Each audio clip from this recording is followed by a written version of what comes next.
Mga pinaka-weird at pinakamakulay na mga isda sa buong Pilipinas. Number 20. Pajama Cardinal Fish. Isang maliit na isda na mukhang hindi makapagdesisyon kung anong design ang susuotin. May dilaw na mukha, pulang mata, itim na belt at polka dots na likod. Karaniwan sila makikita sa sheltered lagoons at coral branches kung saan nagsisiksikan sila sa araw at lumalabas sa gabi para kumain. Mas interesting facts pa dito, ang lalaki ang nagdadala ng itlog sa bibig hanggang mapisa ito. Parang tatay na nursery room ang bunganga. Number 19. Fire goby or fire dartfish. Maliit lang ito pero ang kulay niya ay parang apoy. Dilaw ang ulo, puti ang katawan at pulang kahel ang buntot. Madalas itong nakalutang malapit sa seabed, nakaharap sa agos para mahuli ng mga planktons, copepods at maliliit na larvae. Kapag natakot, mabilis itong sumisiksik sa butas. Ang pinaka-cute, may mahaba siyang dorsal fin na muy nawagayway. Parang signal flag sa ilalim ng dagat. Number 18. Clownfish. Hindi kumpleto ang listahan kung wala si Nemo. Sa Pilipinas, kilala ang iba't ibang anemone fish at ang pinaka-iconic ay ang orange, puti at itim na itsura nila. Weird sila dahil nakatira sila sa mga galamay ng sea anemones, isang hayop na nakakatusok sa ibang isda. Pero ang clownfish may protective mucus kaya hindi sila madaling masaktan. Mas astig pa dito, kapag nawala ang dominant female, ang pinakamalaking male ay pwede maging female. Literal na may plot twist ang buhay nila. Number 17. Moorish Idol. Kung may fashion model sa reef, ito na yun. Manipis ang katawan, may black and white yellow pattern at may mahabang palikpik na parang ribbon. Makikita ito sa lagoons, reef flats at coral reefs. Minsan mag-isa, minsan pares, minsan maliit na grupo. Kumakain ito ng maliliit na encrusting animals gaya ng sponges at tunicates. Mukha siyang eleganteng dekorasyon pero sa wild, busy siyang maghanap ng pagkain sa bato at coral reefs. Number 16. Emperor Angelfish. Ito'y parang dalawang isda sa isang buhay. Kapag bata pa, dark blue ito na may circular white patterns, halos parang hypnotic spiral. Kapag adult na, nagiging blue at yellow stripes na may dramatic mask sa mukha. Nakatira ito sa coral rich reef areas, ledges at caves. Kumakain ito ng sponges, tunicates at iba pang encrusting organisms. Interesting dito, may mga juvenile at adult na naobserbahang naglilinis ng mga malalaking isda. So, parang mini car wash or mini fish wash sa reef. Number 15. Harlequin Sweet Lips. Ang baby version nito ang pinaka-weird. Brown and white spotted at gumagalaw na parang sumasayaw o umiindayog sa tubig. Hindi yun cute lang ha, may purpose yun. Ang maliliit na juvenile ay maaaring magmukhang toxic flatworm para hindi sila kainin. Kapag lumaki, nagbabago ang pattern nila at nagiging mas malaking reef fish. Sa gabi sila kumakain ng crustaceans, mollusks at maliliit na isda. Parang disguise master. Tapos, dancer pa. Number 14. Clown Triggerfish. Ito'y parang isdang may costume party. Itim ang katawan, may malalaking puting spots sa ibaba at may matingkad na yellow pattern sa mukha. Karaniwan itong solitary o mag-isa sa clear coastal at outer reef habitats, lalo na malapit sa steep drop-offs. Kumakain ito ng sea urchins, crabs, crustaceans, mollusks at tunicates. Kaya kahit colorful ang kanyang skin, parang karton, matibay ang panga nito at kaya nitong harapin ang matitinik na pagkain. Number 13. Red lionfish. May mahahabang palikpik na parang royal fan, stripes na pula at puti at spines na may venom. Napakaganda nito pero super delikado. Sa Pilipinas, isa ito sa kinilalang lionfish species na nasa reef areas. Hindi ito basta hinahawakan dahil masakit at delikado ang tusok ng spines.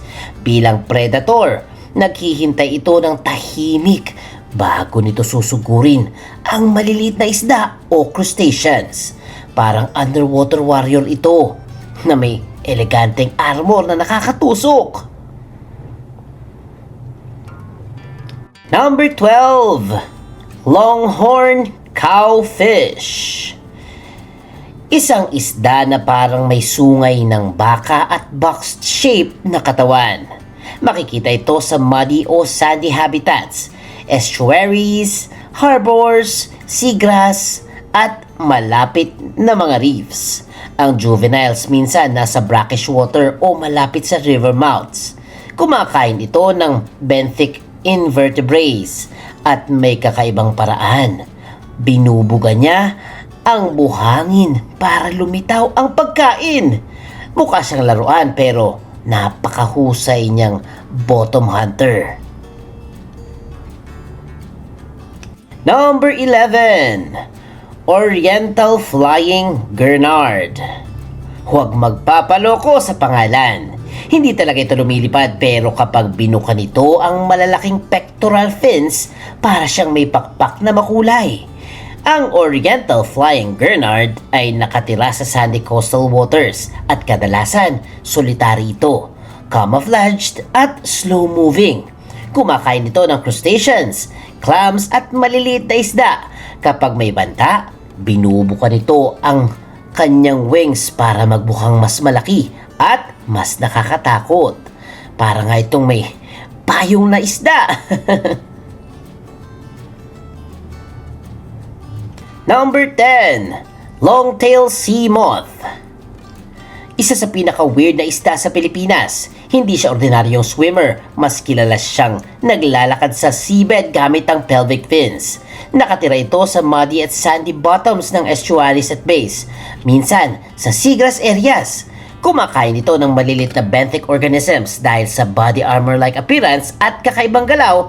Para siyang tiny underwater dragon na nagpapatrol sa buhangin. Number 9. Spotted garden eel. Ito'y mukhang halaman sa ilalim ng dagat. Nakatira ito sa burrow sa sandy slopes, karaniwang below 15 meters. Daan-daang silang pwedeng magsama-sama sa isang colony. Nakalabas ang kalahating katawan at sabay-sabay na umiindayog sa agos. Hindi sila naghahabol ng pagkain. Hinihintay nila ang mga zooplankton na dadaan sa tubig. Kapag may lumapit na diver o predator, bigla silang lulubog sa butas. Parang garden na biglang nawawala. Number 8. Spotted seahorse. Ang seahorse ay isda, kahit hindi halatang isda. Sa Pilipinas, may mga seahorse gaya ng spotted seahorse na nakatira sa seagrass, marine algae at estuaries, seaward reefs at muddy slopes. Kumakain sila ng zooplanktons gamit ang mabibilis na pagsipsip ng nguso. Pero ang pinaka-famous fact sa kanila, ang lalaki ang nagdadala ng eggs sa brood pouch sa ilalim ng buntot. Kaya sa mundo ng seahorse, si Daddy ang buntis. Weird ano? Pero cute and amazing. Number 7. Ribbon eel. Ito'y parang buhay na ribbon sa dagat. Mahaba, payat at may dramatic color changes habang tumatanda. Ang juveniles ay kadalasang black. Ang males ay blue na may yellow dorsal fin at ang females ay maaaring maging halos yellow. Nakatira ito sa lagoon at seaward reefs, kadalasang nakatago sa buhangin o rubble. Ulo lang ang nakalabas. Kumakain ito ng malilit na isda at mukhang eleganteng ahas, pero isa itong moray eel. Number 6. Leaf scorpionfish. Ito ang isdang nagpapanggap na patay na dahon. Flat ang katawan, pwedeng white, pink, red, yellow, brown, or green, at umiindayog pa ito na parang dahon sa agos. Nakatira ito sa reef flats, slopes, channels at algae o seagrass areas. Kumakain ito ng small fish, crustaceans at larvae. Ang weird dito, nagmo-molt ito o nagpapalit ng balat, minsan 2 beses sa isang buwan. Predator to na naka-costume. Number 5. Warty frogfish.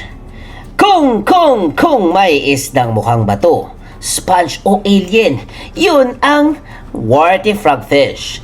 Makulay ito, pwedeng yellow, orange, red, cream, brown o black, at may wart-like pump sa balat. Ang pinakakaiba dito, may fishing rod siya sa ulo. Tinatawag na elysium, at ang dulo nito ay parang maliit na pain. Iwinawagayway niya ito para akitin ng prey. Kapag lumapit ang isda, biglang sisipsipin ito sa napakabilis na ambush. Hindi siya runner, master siya ng hintay at paglunok. Number 4. Harlequin ghost pipefish. Ito'y parang tuyong dahon, coral branch o crinoid na nabuhay.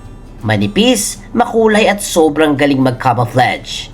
Madalas ito makita malapit sa soft corals, feather stars at reef structures kung saan bagay na bagay ang kulay niya.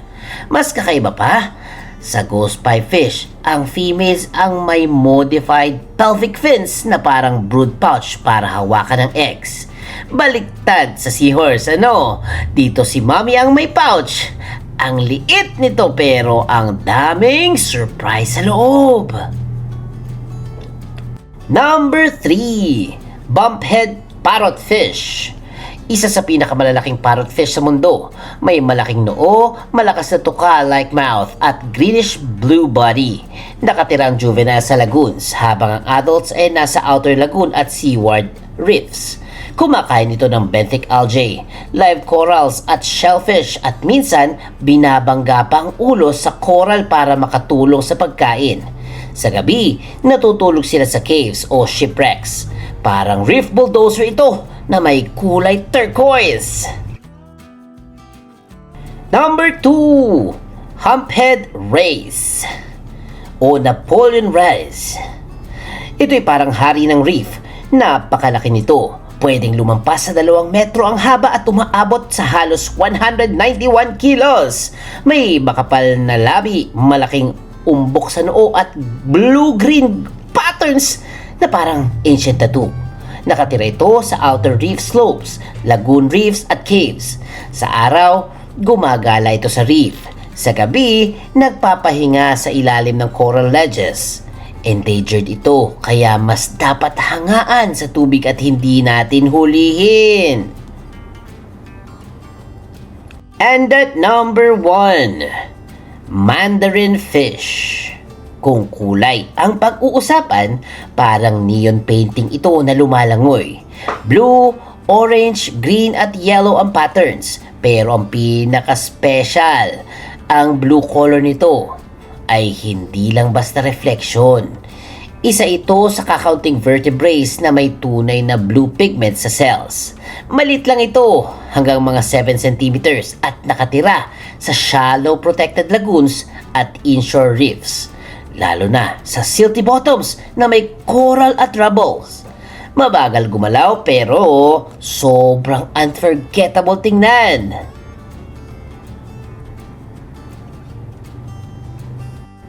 At yan guys, ang pinaka-weird at pinaka-makukulay na isda sa Pilipinas. Ang gaganda nila, di ba?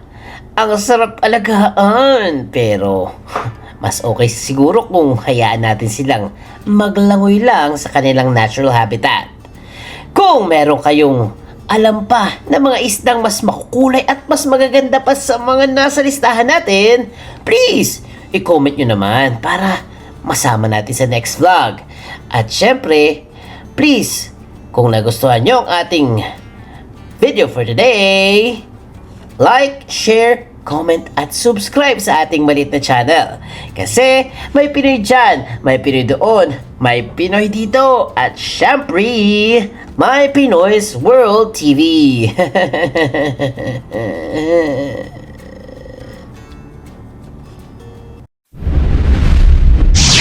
Pinoy's World TV.